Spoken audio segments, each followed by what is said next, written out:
today is my 1-year YouTube-versary!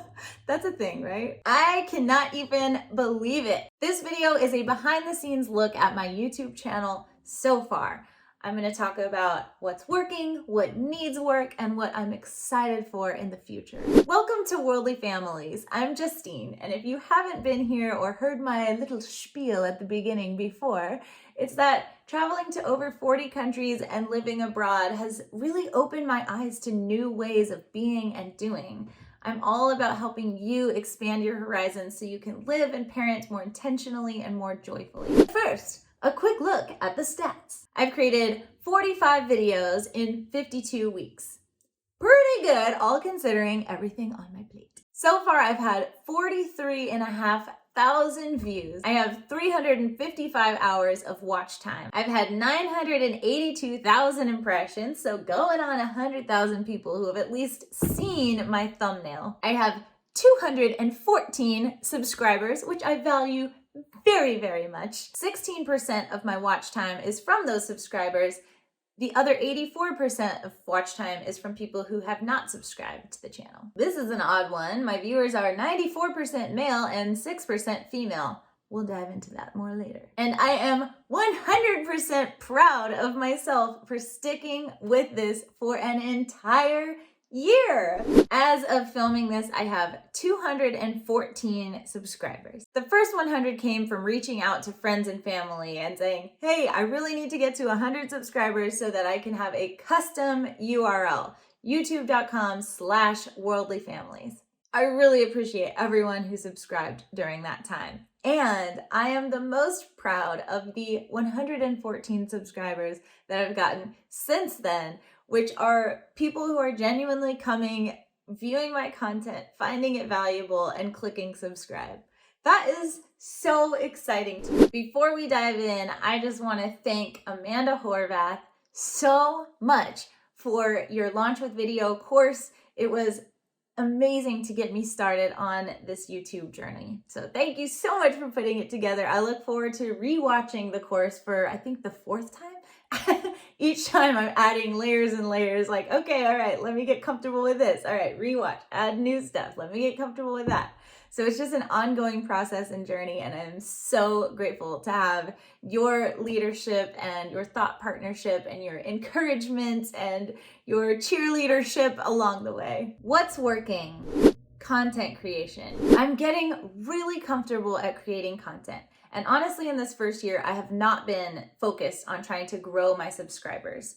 I've really been focused on just getting consistent with creating content, really trying to hit that every week mark. I've missed only a few weeks, and it was mostly on weeks that I got sick. And that was mostly because I was not batch recording like Amanda suggests, and I was making a new video every week. So I feel pretty proud of my consistency, and I have learned to edit all on my own, which is actually really fun. I feel very comfortable in Premiere Pro. I've gotten so much more comfortable on camera, and I found that I just really love the process, the creative process of making content. It's become such a valuable outlet for creative expression in my life. YouTube Studio. I've moved my set around a couple times. Originally, I created this entire set in the den area of my house. It was so beautiful. I was so proud of designing it. And the issue was that there were no doors to that room. So basically, if there was any noise happening anywhere in the house, it was getting picked up by the microphone. Plus, I wasn't as comfortable on camera yet, and it was just a little awkward knowing that other people could hear me while I was recording my YouTube videos. That's actually still something where I really enjoy the privacy when I'm doing this. Then I moved it to my bedroom because at least I could close the door. So that wasn't a YouTube set, that was just my actual bedroom. And finally, now that our au pair from Argentina has moved out of the house, I have co-opted her room to turn it into a goffice, which is a guest room / office, which also functions as my new YouTube studio. It's really nice to be able to close the door and also have a background that's relevant to what I'm doing. Feedback. I've gotten some really amazing feedback, especially about a few of my videos. For example, the one on how to create rock solid romantic relationships, or the video about 5 things to say instead of good job to your kids. There have been a few times, of course, when I thought, man, is this worth the effort? I mean, I do really enjoy the creative process of it in and of itself, but is anyone even watching my videos? I think that's a pretty common feeling, right? And especially in those times, it's almost like the universe brought me people to come and reinforce, you're on the right track, keep doing this. There was one day in particular this year when I had 3 different people from different parts of my life all tell me in the same day, what you're doing is so valuable, you're on the right track, I really love your content, please keep going, tell me more, there's definitely a need for this. And it was so reinforcing just to hear that. I know that not all of my content is always gonna land. I know that I will make mistakes sometimes. I have made mistakes. I've taken down a couple videos that didn't really reflect my values, or the way that I said things didn't actually communicate what I wanted to communicate. And so that's just a learning process. And it's like, okay, it's okay to make mistakes. It's okay to fail sometimes. It's okay to make a video that 11 people watch, because the process of creating it and putting yourself out there is what causes the growth. Confidence. Oh man, has this YouTube channel really been a boost to my confidence, and in a very unexpected way. I used to be so much more of a people pleaser, needing everyone to like me, and just starting to put my voice out there online for all to hear, no matter what they think, if they agree, disagree, just saying what I believe and what I value and what I've learned out loud to the universe has been transformative. It's really helped me learn to find my voice in general. And that has translated into all different areas of my life, into my relationships, into my work life. It's just really helped me even get more creative on the dance floor, right? Because I'm coming into it with this confidence that I can just do me. I can just be me. And the people that love that and resonate with it will come hither, and the people who don't will just sort of kind of vibrate right on out of my life, and that's okay. That has been the biggest breakthrough for me from this first year of YouTube. Now we'll talk about what needs work. Channel optimization. I still have some of the nitty-gritty details to work through, like optimizing the keywords on my channel, creating a channel trailer, making sure that I am optimizing my keywords and my title and description for every video, which I started out really strong with that. And then as I started my new job, for example, I didn't have as much time. So I kind of just copy pasted, wrote in whatever, put in a few keywords, and there we go. But I didn't search to make sure that the keywords I was using were optimized for my audience. Because of that, I've gotten a lot of views from men in countries like India, Pakistan, Bangladesh, where they're watching for 20 seconds and then dropping off once they realize that this is not the type of video that they actually were searching for. One of my videos about how to wean a breastfeeding toddler or older baby hit an algorithm, but it wasn't the right algorithm for me. So this was the first video that really took off and got thousands of views, but the viewers were not the right viewers. They weren't my target audience, and they were not looking for a video about breastfeeding. They were looking for other content about breasts, if you know what I mean. So quickly realizing that that is not the type of content that I'm putting out, these viewers would drop off, which actually hurt my overall watch time metrics. It also skewed the gender analytics production process.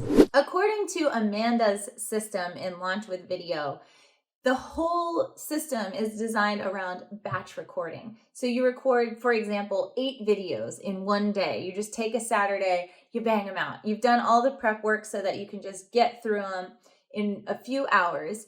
And then you outsource 80% of the editing to someone else. And you just come in and for the last 20% and polish it. That's a really sustainable system. The problem that I've had is I don't have any Saturdays. And on Monday through Friday, I'm working full time. And on Sundays, we do digital detox day. So it's all family time, no devices. So when can I batch record? I will try to find a way to carve out time, maybe once every other month when I can just have a few hours and Kenny can take the kids so that I can batch record and just get ahead, because the editing part doesn't actually take me that long anymore. And once I do that, it will actually free me up to spend a little bit more time. If all I'm doing each week is editing, maybe I can add in more B-roll or music, or just get a little bit fancier now that I'm comfortable with the basic talking head videos. Another advantage of batch recording and scheduling is that when things happen, like I get sick, my main reason for skipping any weeks, I already have a video scheduled to go out automatically. Building community. I've been running Worldly Families of Austin meetups once a month here, and those have been a lot of fun. I have about 50% repeat families that keep coming back to the events and about 50% new families, and that's all organized on meetup.com. That's been really awesome. I also have put anyone who's actually attended an event into a WhatsApp group. The WhatsApp group tends to be helpful when an event is coming up, but it's not really active in between events.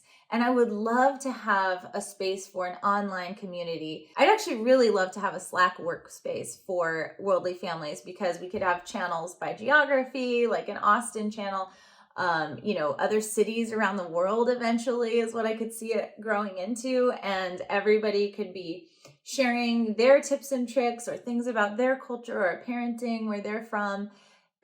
I just think that would be so cool to have to complement the YouTube channel. And there could be one channel in there where I post the video each week for everybody to see as well. But time, life, there are so many things on the to-do list, and that's just not something that I've been able to prioritize yet. And now for what I am excited about. I am so excited for the future of this channel. Looking at the analytics, I can see that it's basically just a flat line, and then all of a sudden, about 6 months or so in, it shoots up, and then I start to see engagement ongoing and more views and videos hitting algorithms and things like that.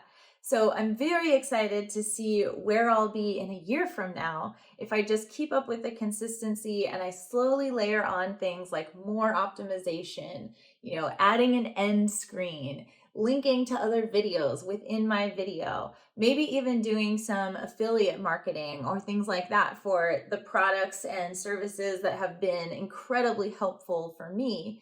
I'm just excited to see where all of this can go with continued consistency. I'm also really hoping that by a year from now, I will have figured out the online community piece, and whether it's in WhatsApp or Slack, I can start building that space for all of you to connect. Because isn't connection with like-minded, like-hearted folks just the best? And finally, I'm excited to play around with the content more. I get so many ideas about, I should make a video about that, or I should say this.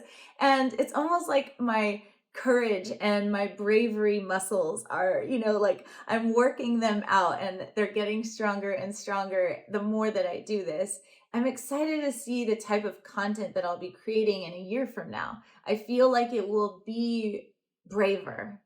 I hope you've enjoyed this behind the scenes look at my process and the way that the Worldly Families YouTube channel and community has fit into my life so far. I'm really excited for the future. I hope that I look back on this video in years to come and I'm like, oh my gosh, how cute.